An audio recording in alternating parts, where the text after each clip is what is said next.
How do they structure themselves? There's investment, there's lending, and there's also grants. Right? When all else fails, they actually work through the British Business Bank. And, surprise, surprise, equity finance. Equity finance. Investment in the companies themselves. I'm providing financing in that nature. Isn't that musyarakah or mudarabah? Why are we doing it? Because they see the value. Right? Now, if we look at whether this is a flow, take a look at the range of ambitions. They want to do both equity and debt.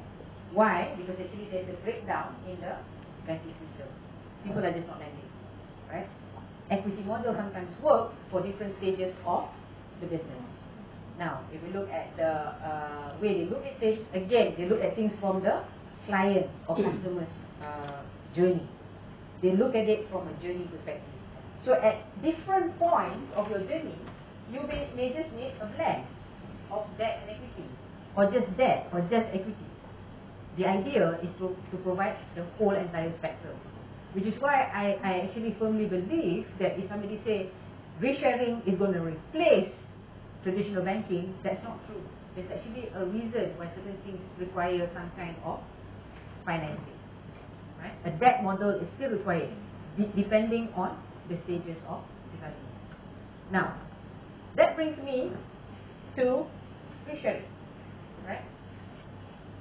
Now, I've shared with some of you when I was doing my previous talk that risk-sharing is already there in innovation. Right? European Investment Bank has done some kind of risk-sharing finance facility. IFC has done sustainable financing by using risk-sharing instruments. Right?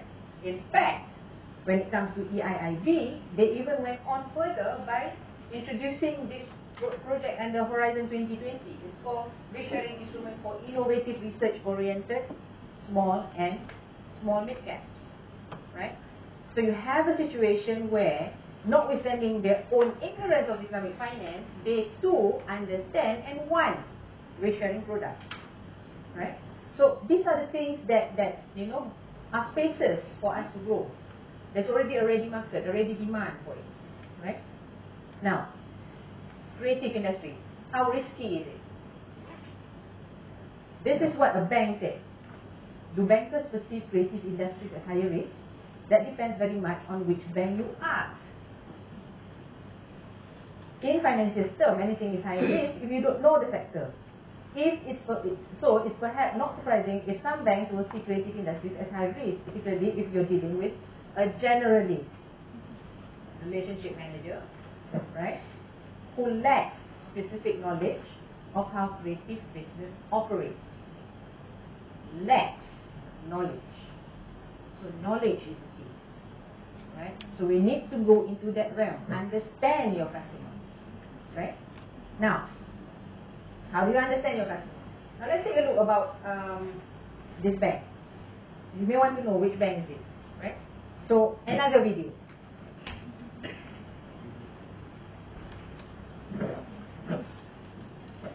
Isn't it strange the stock market seems to be the most important way we measure our well-being? Rising stocks equal happiness, falling stocks equal despair. However, profit and loss is about a lot more than just money. And that's why we took over the most important ticker tape in the world, the Nasdaq, in New York.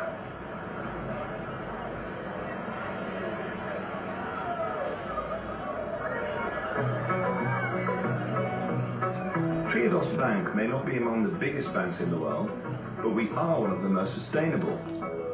We invest in people and businesses that contribute to a better world. For example, we invest in fair trade, in organic farming, in solar energy and culture.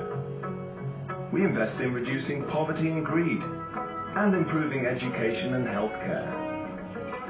You can now invest in a sustainable future by becoming a co-owner of our bank. Follow your heart, use your head. Triodos Bank. Now, I'm not here to promote Triodos Bank. Let's make it clear. But one thing's for sure, what jumps out of you this time? Invest. We invest in sustainable business. We invest in fair trade. We invest in social causes. Invest. Right? And then what's the next thing that comes out at you? Buying into the bank. Sorry? Buying into the bank. Buying into the bank. Become a co-owner. Conventional bank. Right? Where is Triodos Bank? They are in Netherlands. In Netherlands. They've spread it in 4 other countries, right? Including the UK. Right? And they're looking at sustainable causes. And if you look at the way they see things, take a look at this. Because we invest in the real economy. We don't invest in complex financial institutions and complex instruments which promises high profits but also bring greater risk. It may sound old-fashioned, but it is an approach that has enabled Triodos Bank not to just remain solid and stable in a time of global financial crisis, but to grow rapidly. Grow rapidly. Rapidly. Right? Now, it's a conventional bank. Okay? So, let's take a look at their network this time. Again, gone global. Right? Again, growing rapidly. And again, what speaks out at you is investing in sustainability, investing in ethical institutions, investing in innovation, investing in good causes. Right? Okay. Let's look at the balance sheet. And hold on to your seat. You may not be able to see this in the back, but okay. Nothing is surprising there. Assets is loans. Now look at this. Participating interest. They invest in sustainable businesses. Hence that yellow dot that you see is now. Right? They invest in that. Now, I give first prize to who can see where the deposits are.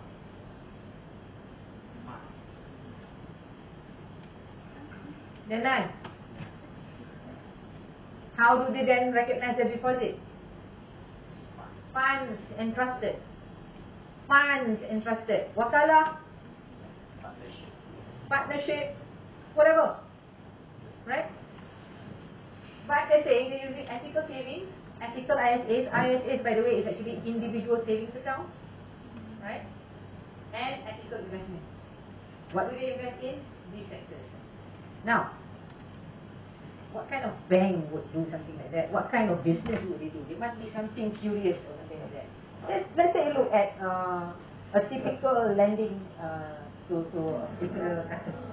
It's a regular shop, but everything here is thoughtfully sourced. We literally have hundreds of local products here. So most of the fruit and veg is local, all of the meat is local, and we have everything from honey to sauces to wines and beers that small producers bring into the store. We put our staff, our customers and our suppliers before profit, which means that we pay staff a living wage, we pay suppliers a fair price, and we create a friendly and happy environment for the customers. It's important for us to bank with a bank that understands the value of delivering a social goal as well as making money. Triodos has supported us right from the beginning. They helped us develop the business plan, gave us mentorship, and ultimately lent us some of the money to help us open the store. It feels great having been open for a year now, and we've got 2,400 customers coming through the door every week, and it's a lot of fun. We want our shop to be a supermarket for the 21st century, focused on ethical trading practices, sustainable sourcing policies, and helping to make good food more affordable. That's what's going to change the food industry for the better. Okay, they use the individual savings account, ISA, to do this kind of project, right? Now, again, I just need to ask this question: what jumps out at you this time? Ethical, sustainable, for the society. The bank help develop the business plan for you. They work with you, right? These are the kind of things that your customers need on the lending side, right? So therefore, for us, it's on the financing or investment side. Let's take a look at what the depositors want.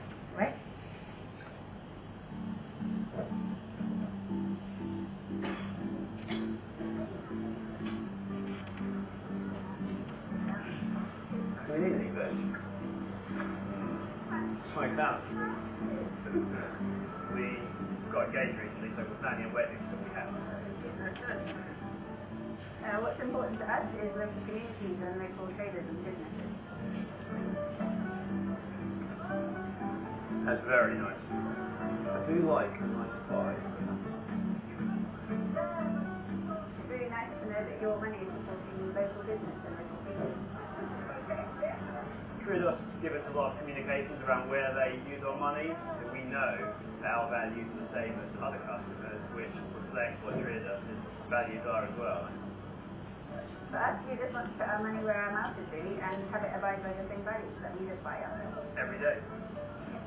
Thanks very much. Thank you. Bye-bye. IFA account holder. This time around, what speaks to you? Local business. Local business, we support local business. Values. Values. Let you know what how they use. I let you know where I'm investing in. They're very, very transparent. They give me full information. Disclosure. What else? They support the community. I want to support the community with my savings account. Right? Now, let's take a look at this. And this is even more shocking. They have a save and donate account. Sadaqah. God Almighty, are they more Muslim than us? Right? Why do they do it? It's a savings account. This is a normal savings account. But the thing is, you collect, and the interest that you use, right? You can easily replace that with profit rate.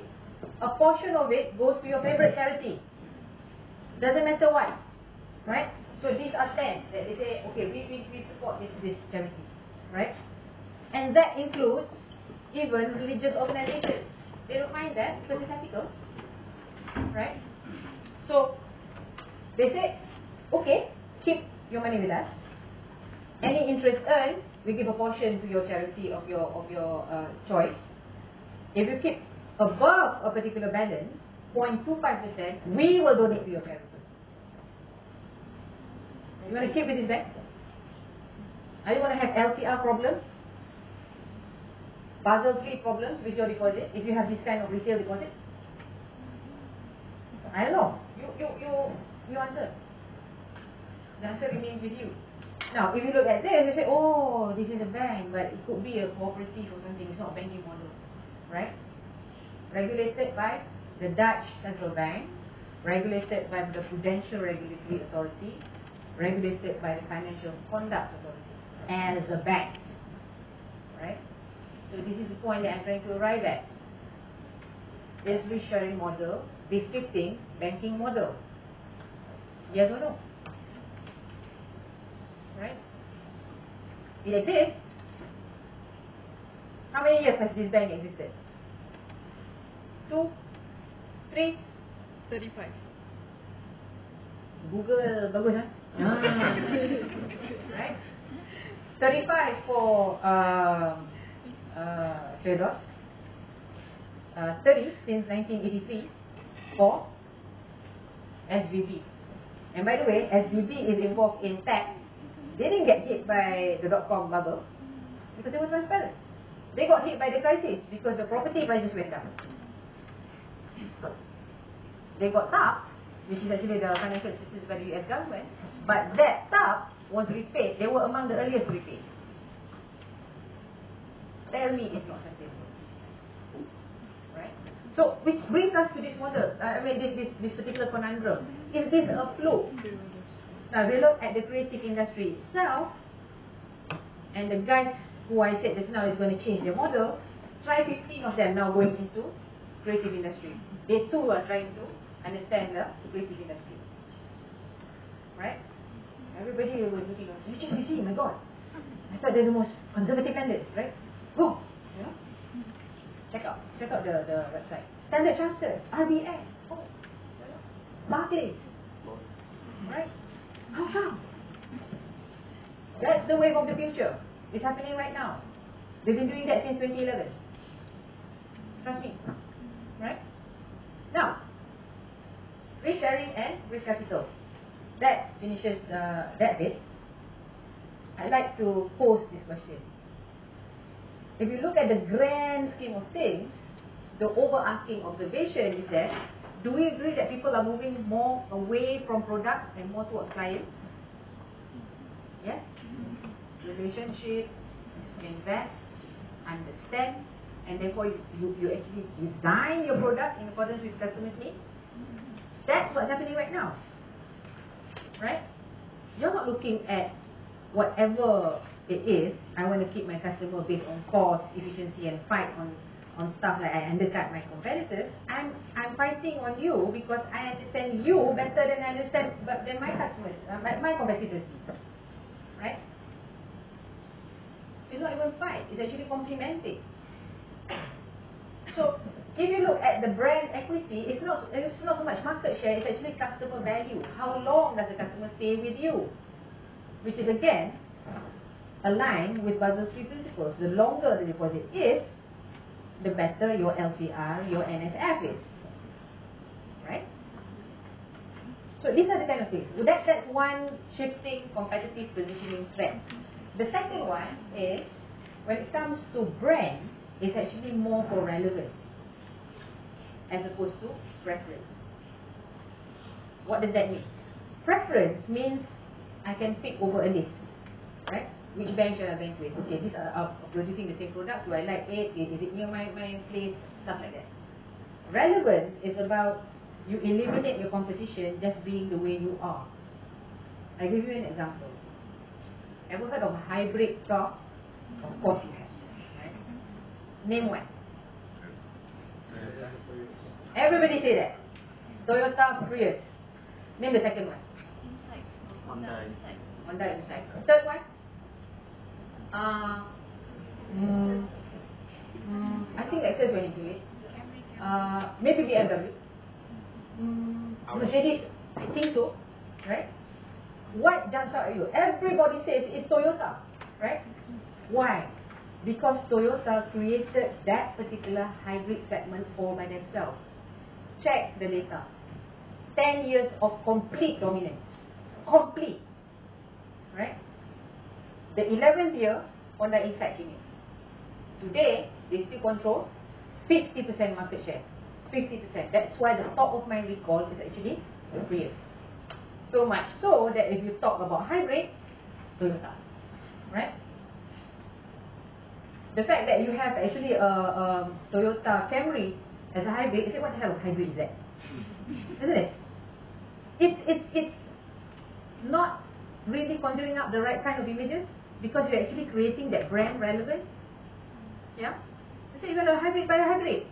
For God's sake, why you don't buy something else that's not really associated with a hybrid? There's certain values.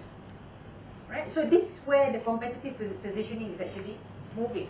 And if you look at BMW, Lexus and all the likes, they're moving into that category rather than hybrid. Say, okay, let's forget it. Shelve it. Everybody likes fast cars. No. They're moving into a niche. Now, bear that in mind. Should Islamic finance move into that direction? 10 years of complete dominance. 50% market share until today. Right? What really jumps out at you? It actually jumps out over the fact that if you look at the scope of Islamic banking business today, you always have somebody else who provides that preference. Right? You always have in commercial banking some other bank providing. In investment banking, in fund management, right? But what about in investment banking? I mean in investment account, right? Who else can offer it? No one. So cease that only. Right? See what's viable, what's good about it. You already see there's a lot of customers that actually emote to this kind of values. Right? It's going towards the real factor, it's going towards the real values, it's going towards the fundamental. It's sustainable. Right? Now, where does it fit? It doesn't fit everywhere. Again, the point about there's also room for risk transfer, there's also room for risk sharing. Somewhere in between is the investment account. IFP is actually investment account platform that we're developing products. Right? Because why? At each stage of development, the risk profile differs to your customer. Right? The idea is to think what sort of customer do you want, and therefore what sort of products do they need from you. Right? So as an Islamic finance academician or student, learn all of it. Understand the customer's needs at the same time. Right? Now, so therefore, is this something that works? An investment account in an Islamic bank that intermediates funds, that makes it transparent on both ends, that parties assume the risk. Does it sound very familiar with the cases just now? Right? So therefore, decide now. Do you want to make incremental changes or transformational, game-changing changes? Right? Because this requires a lot of investment. You can evolve, no doubt. But the thing is, when you evolve, you also need to challenge the current system. What does it not provide for your customers? And you need to shake up the entire industry, so that at the end of the day, you provide something that's truly disruptive. And with that, I thank you. Any questions? Sorry, am I preempting you? Sorry. No, I just prepared the mic for that. Okay. Any questions? Yeah. Hi, Azleena, thank you for that really great session. I'm Samad, I'm from Malaysia, and I have a question about impediments to disruption. What are the most common impediments or challenges you find in getting those who have that opportunity, or those who have the authority to be the game changers, to actually take up this challenge of making a change? Okay, great question. The answer is in you, actually. What do you think it is? Internal barriers. That's the most challenging part. Internally, people are so used at doing things the way they do, right? So much so they say, why am I supposed to change this? I mean, I give you a case in point. Another industry, and again related to car, Michelin, right? Michelin now is one of the largest tire companies in the world. One of the largest. They just bought another company in Brazil. Let me just put to a vote. How many of you think is another tire company? Michelin. One. How many think that it is not a tire company? Okay, there's a lot of fancy here. Yeah, I'll put it to a vote again. How many things in Brazil they bought a tire company? Right? Okay, not that many, about 5. How many things that they bought a non-tire company? Okay, why do you think that they bought a non-tire company? They're probably looking into something to complement their business and to enhance their technology through the synergies. Precisely right. What happened was that Michelin undertook the